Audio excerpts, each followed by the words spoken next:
Hello everyone, स्वागत करछी YouTube channel Odisha study hub रे। तो पिला माने आज आम देखा +3 फर्स्ट सेमिस्टर तुमनकर जो कंपलसरी पेपर रही एसी ओडिया तो यूनिट 1 को देखा आम आज। तो ये जो एसी रही एसी एबिलिटी एनहांसमेंट कोर्स बुझेला एसी। तो देखा आम एनईपी 2020 सिलेबस अनुसार। तो देख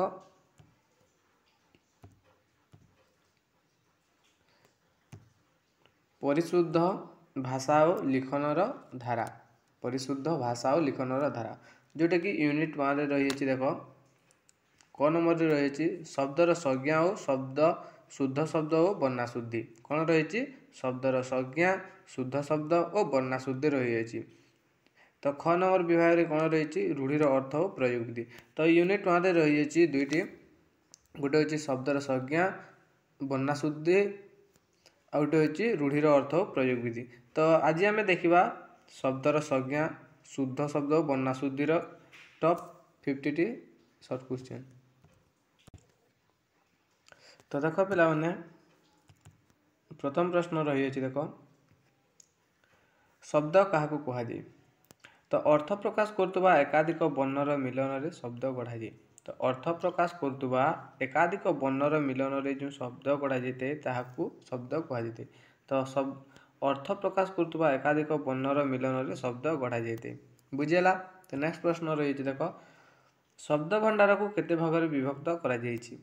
तो शब्द भंडार को मुख्यतः 4 भाग में विभक्त कराई। गोटे हूँ तत्सम तद्भव देशज और वैदेशिक बुझेला। तो मन रखाटा हूँ शब्दर प्रकार भेद। तो तत्सम शब्द तद्भव शब्द देशज शब्द और वैदेशिक शब्द।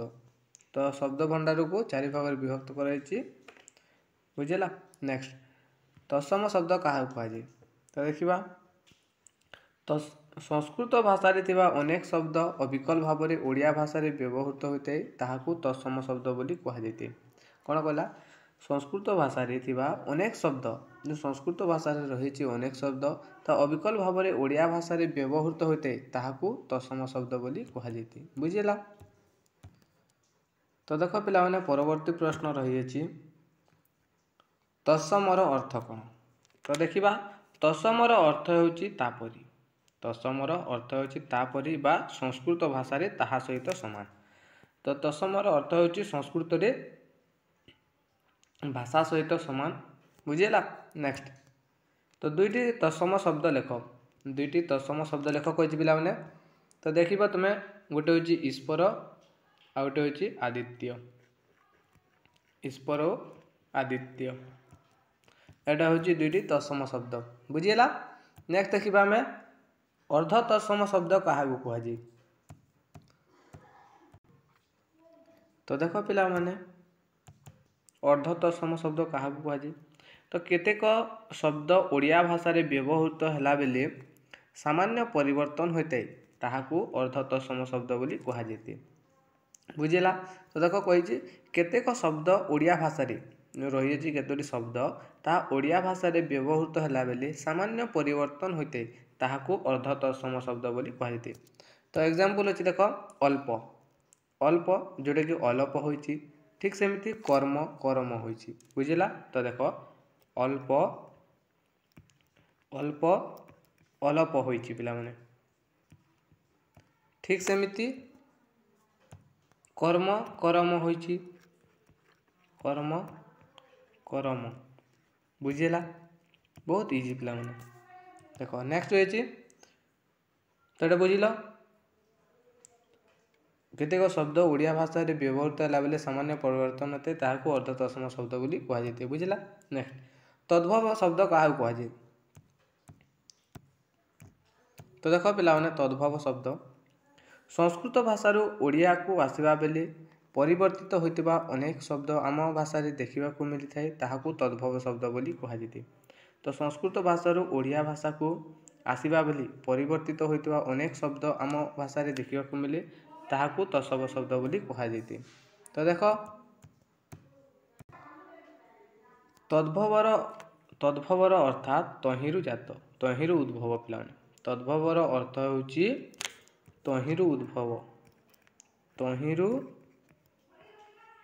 ଉଦ୍ଭିଦ, ତହିଁରୁ ଉଦ୍ଭବ, ସରି ପିଲାମାନେ, ତହିଁରୁ ଉଦ୍ଭବ। ବୁଝିଲା। ତ ନେକ୍ସଟ ଦେଖିବା ଆମେ ରହିଅଛି ଦୁଇଟି ତଦ୍ଭବ ଶବ୍ଦ ଲେଖ, ଦୁଇଟି ତଦ୍ଭବ ଶବ୍ଦ ଲେଖ। ତ ଗୋଟେ ହେଉଛି ଆଗ ଆଉ ଗୋଟେ ହେଉଛି କଇଁଛ, ଗୋଟେ ହେଉଛି ଆଗ ଆଉ ଗୋଟେ ହେଉଛି କଇଁଛ। ତ ଏଇଟା ହେଉଛି ତଦ୍ଭବ ଶବ୍ଦ ପିଲାମାନେ ମନେ ରଖ। ନେକ୍ସଟ ଦେଶଜ ଶବ୍ଦ କାହାକୁ କୁହାଯିବ? ତ ଆମ ଦେଶରେ ଯେଉଁ ଆଦିମ କାଳରୁ ଅନେକ ଶବ୍ଦ ପ୍ରଚଳିତ ହୋଇ ଆସୁଛି ତାହାକୁ ଦେଶଜ ଶବ୍ଦ ବୋଲି କୁହାଯିବ ପିଲାମାନେ। ତ ଏଇଟା ମୋଷ୍ଟ ଇମ୍ପୋର୍ଟାଣ୍ଟ, ବହୁତ ଇଜି କ୍ୱେଶ୍ଚିନ୍ ଦେଖ ନା କ'ଣ କହିଲା, ଦେଶଜ ଶବ୍ଦ କାହାକୁ କୁହାଯିବ? ତ ଲେଖିଦେବ ଆମ ଦେଶରେ ଯେଉଁ ଆଦିମ କାଳରୁ, ଆମ ଦେଶରେ ଯେଉଁ ଆଦିମ କାଳରୁ ଅନେକ ଶବ୍ଦ ପ୍ରଚଳିତ ହୋଇ ଆସୁଛି ତାହାକୁ ଦେଶଜ ଶବ୍ଦ ବୋଲି କୁହାଯାଇଥାଏ। ବୁଝିଲା। ଦେଖ ପିଲାମାନେ କେତେ ସହଜ। ନେକ୍ସଟ ଚାରିଟି ଦେଶଜ ଶବ୍ଦ ନାମ ଲେଖ। ତ ଚାରିଟି ଦେଶଜ ଶବ୍ଦର ନାମ ଲେଖ। ତ ଦେଖିବ ତୁମେ ଦୁଇଟି ଦେଶ ଶବ୍ଦ ଲେଖ। ଏଇଟା ଗୋଟେ ହେଉଛି ଅଣ୍ଟା ଆଉ ଗୋଟେ ହେଉଛି ଅଖାଡ଼ୁଆ। ବୁଝିଲେ, ଗୋଟେ ହେଉଛି ଅଣ୍ଟା ଆଉ ଗୋଟେ ହେଉଛି ଅଖାଡ଼ୁଆ। ତ ଏଟା ଲେଖି ନେବ। ନେକ୍ସଟ ଦେଶଜର ଅର୍ଥ କ'ଣ ପିଲାମାନେ? ତ ଦେଶରୁ ଜାତ ଦେଶଜ, ଦେଶରୁ ଜାତ ଦେଶଜ ପିଲାମାନେ ମନେ ରଖ ଏଟା। ତ ଦେଶଜର ଅର୍ଥ ହେଉଛି ଦେଶରୁ ଜାତ ଦେଶଜ। ନେକ୍ସଟ ଥାଟ ଥଟ୍ଟାରି ଦୁଇଟି କେଉଁ ଶବ୍ଦ? ତତ୍ସମର ଅନ୍ୟ ନାମ କ'ଣ? ତ ଦେଖ ପିଲାମାନେ ଥାଟ ଥଟ୍ଟାରି ଦୁଇଟି କେଉଁ ଶବ୍ଦ? ଏଇଟା ନା ଏଇଟା ହେଉଛି ଦେଶଜ ଶବ୍ଦ। ଥାଟ ଥଟ୍ଟାରି ହେଉଛି ଦୁଇଟି ଦେଶଜ ଶବ୍ଦ ଓ ତତ୍ସମ ଶବ୍ଦର ଅନ୍ୟ ନାମ ହେଉଛି ସାଧୁ ଶବ୍ଦ ବା ସଂସ୍କୃତ ଶବ୍ଦ, ସାଧୁ ଶବ୍ଦ ବା ସଂସ୍କୃତ ଶବ୍ଦ। ବୁଝିହେଲା। ନେକ୍ସଟ ହେଉଛି ପୁନେଇ ସାପ ଦୁଇଟି କେଉଁ ଶବ୍ଦ? ପୁନେଇ ଓ ସାପ এই ଦୁଇଟି ଶବ୍ଦ ହେଉଛି କେଉଁ ଶବ୍ଦ? ନା ଏଇଟା ହେଉଛି ତଦ୍ଭବ ଶବ୍ଦ ପିଲାମାନେ ମନେ ରଖ। ପୁନେଇ ଓ ସାପ ହେଉଛି ଦୁଇଟି ତଦ୍ଭବ ଶବ୍ଦ। ତ ପରବର୍ତ୍ତୀ ପ୍ରଶ୍ନ ରହିଅଛି ଦେଖ ଅଗ୍ର ଓଷ୍ଠ କୁମ୍ଭକାର କେଉଁ ଶବ୍ଦ? ଅଗ୍ର ଓଷ୍ଠ କୁମ୍ଭକାର ହେଉଛି, ଏଇଟା ହେଉଛି ସବୁ ତତ୍ସମ ଶବ୍ଦ ପିଲାମାନେ। ଏଇଟା ହେଉଛି ତତ୍ସମ ଶବ୍ଦ ମନେ ରଖ। ନେକ୍ସଟ ଦୁଇଟି ପାର୍ସୀ ଶବ୍ଦ ଲେଖ। ନା ଅଇନା ଓ ନମକ। ଅଇନା ଓ ନମକ ହେଉଛି ଦୁଇଟି ପାର୍ସୀ ଭାଷା। ତ ପରବର୍ତ୍ତୀ ପ୍ରଶ୍ନ ରହିଛି ଦେଖ ଦୁଇଟି ଆରବୀ ଶବ୍ଦ ଲେଖ। ତ କ'ଣ କହିଛି? ଦୁଇଟି ଆରବୀ ଶବ୍ଦ। ତ ଦେଖିବା ଆମେ ଦୁଇଟି ଆରବୀ ଶବ୍ଦ ହେଉଛି ଅଦାଲତ ଓ ଅମଲା। ତ ଦେଖ ପିଲାମାନେ ପରବର୍ତ୍ତୀ ପ୍ରଶ୍ନ ଦୁଇଟି ତୁର୍କୀ ଶବ୍ଦ ଲେଖ। ନା ଦୁଇଟି ତୁର୍କୀ ଶବ୍ଦ ହେଉଛି କଇଁଛ ଓ କାବୁ। କଇଁଚି ଓ କାବୁ ହେଉଛି ଦୁଇଟି ତୁର୍କୀ ଶବ୍ଦ। ନେକ୍ସଟ ଦୁଇଟି ପର୍ତ୍ତୁଗୀଜ ଶବ୍ଦ ଲେଖ। ତ ଦୁଇଟି ପର୍ତ୍ତୁଗୀଜ ଶବ୍ଦ ହେଉଛି ଆଚାର ଓ ଆତ। ଆଚାର ଓ ଆତ। ଆଚାର ଓ ଆତ ହେଉଛି ଦୁଇଟି ପର୍ତ୍ତୁଗୀଜ ଶବ୍ଦ। ତ ପରବର୍ତ୍ତୀ ପ୍ରଶ୍ନ ଅଛି ଚାବିଟି କେଉଁ ଶବ୍ଦ ଅଟେ? ନା ଚାବିଟି ହେଉଛି ପର୍ତ୍ତୁଗୀଜ ଶବ୍ଦ ପିଲାମାନେ। ଚାବିଟି ହେଉଛି ପର୍ତ୍ତୁଗୀଜ ଶବ୍ଦ ମନେ ରଖ ଏଇଟା। ନେକ୍ସଟ ପପେଜା କେଉଁ ଶବ୍ଦ ଅଟେ? ନା ତ ଦେଖ ପିଲାମାନେ ପରବର୍ତ୍ତୀ ପ୍ରଶ୍ନ ଦେଖିବା 25 ନମ୍ବର। ତ ଦୁଇଟି ଇଂରାଜୀ ଶବ୍ଦ ଲେଖ ପିଲାମାନେ। ଦୁଇଟି ଇଂରାଜୀ ଶବ୍ଦ ଲେଖ। ତ ଗୋଟେ ହେଇଯିବ ଅର୍ଦ୍ଧଲି ଆଉ ଗୋଟେ ହେଇଯିବ ଅଟୁ। ଅର୍ଦ୍ଧଲି ଓ ଅଟୁ ଏ ଦୁଇଟି ହେଉଛି ଇଂରାଜୀ ଶବ୍ଦ। ବୁଝିଲା। ନେକ୍ସଟ ରହିଛି ଲିଙ୍ଗକୁ କେତେ ଭାଗରେ ବିଭକ୍ତ କରାଯାଇଛି? ତ ଲିଙ୍ଗକୁ ସାଧାରଣତଃ 3 ଭାଗରେ ବିଭକ୍ତ କରାଯାଇଛି। ଗୋଟେ ହେଉଛି ପୁଲିଙ୍ଗ, ଆଉ ଗୋଟେ ହେଉଛି ସ୍ତ୍ରୀଲିଙ୍ଗ, ଆଉ ଗୋଟେ ହେଉଛି କ୍ଲିବଲିଙ୍ଗ। ବୁଝିଲା। ପୁଲିଙ୍ଗ, ସ୍ତ୍ରୀଲିଙ୍ଗ ଓ କ୍ଲିବଲିଙ୍ଗ। ତ ଲିଙ୍ଗକୁ ସାଧାରଣତଃ 3 ଭାଗରେ ବିଭକ୍ତ କରାଯାଇଛି। ଗୋଟେ ହେଉଛି ପୁଲିଙ୍ଗ, ଗୋଟେ ହେଉଛି ସ୍ତ୍ରୀଲିଙ୍ଗ ଆଉ ଗୋଟେ ହେଉଛି କ୍ଲିବଲିଙ୍ଗ। ତ ଏଟା ମନେ ରଖ। ନେକ୍ସଟ ତ ଦେଖିବା ଆମେ ପୁଲିଙ୍ଗ କାହାକୁ କୁହାଯାଏ। ତ ପ୍ରଥମେ ଆମେ ଦେଖିବା ପୁଲିଙ୍ଗ। ତ ଯେଉଁ ପଦ ପୁରୁଷ ଜାତୀୟ ପ୍ରାଣୀକୁ ବୁଝାଇଥାଏ ତାହାକୁ ପୁଲିଙ୍ଗ ବୋଲି କୁହାଯାଇଥାଏ। କ'ଣ କହିଲା? ତ ଯେଉଁ ପଦ ପୁରୁଷ ଜାତୀୟ ପ୍ରାଣୀକୁ ବୁଝାଇଥାଏ, ତ ଯେଉଁ ପଦ ପୁରୁଷମାନଙ୍କୁ ବା ପୁରୁଷ ପ୍ରାଣୀଙ୍କୁ ବୁଝାଇଥାଏ ତାହାକୁ ପୁଲିଙ୍ଗ ବୋଲି କୁହାଯାଇଥାଏ। ଯଥା ରାଜା, ଯୁବକ, ବାଲକ, ପିତା, ଏଇଟା ହେଉଛି ପୁଲିଙ୍ଗ। ତ ନେକ୍ସଟ ରହିଛି ସ୍ତ୍ରୀଲିଙ୍ଗ। ତ ସ୍ତ୍ରୀଲିଙ୍ଗ କାହାକୁ କୁହାଯାଏ? ତ ଯେଉଁ ପଦ ସ୍ତ୍ରୀ ଜାତୀୟ ପ୍ରାଣୀକୁ ବୁଝାଇଥାଏ ତାହାକୁ ସ୍ତ୍ରୀଲିଙ୍ଗ ବୋଲି କୁହାଯାଇଥାଏ। ଯଥା କନ୍ୟା, ପତ୍ନୀ, जाया, भगिनी, गाई, राणी इत्यादि होची एटा सबू स्त्रीलिंग बुझेला। तो परवर्ती प्रश्न अछि क्लीबलिंग। तो आम देखा क्लीबलिंग क्या कही तो जो पद कौन से प्राणी को बुझाए नहीं अर्थात अप्राणीवाचक पद मान को बुझाई थे ताकू क्लीबलिंग बोली कहुए। तो देख जो पद कौन सी प्राणी को बुझाई थे अर्थात जो पद कौन सी प्राणी अर्थात स्त्रीलिंग को बा पुलिंग को मध्य बुझाऊ नथिबो अप्राणीवाचक पद मान को बुझाउथबो ताहाकू क्लीबलिंग बोली कहुए। अर्थात घर, माटी, वृक्ष, पानी, पवन, पत्थर इत्यादि होची सबुड़ा क्लीबलिंग मन है। तो नेक्स्ट देखा आम कौन रही नायक स्त्रीलिंगटी कौन। तो नायक स्त्रीलिंगटी कौन पे नायकर स्त्रीलिंगटी होची नायकी। तो नायकर स्त्रीलिंगटी होची नायकी मन है। नेक्स्ट होची वस्त्र शब्दर स्त्रीलिंग शब्दटी कौन। तो वस्त्र शब्दर स्त्रीलिंग शब्दटी होची वस्त्रा वस्त्र बुझिला। नेक्स्ट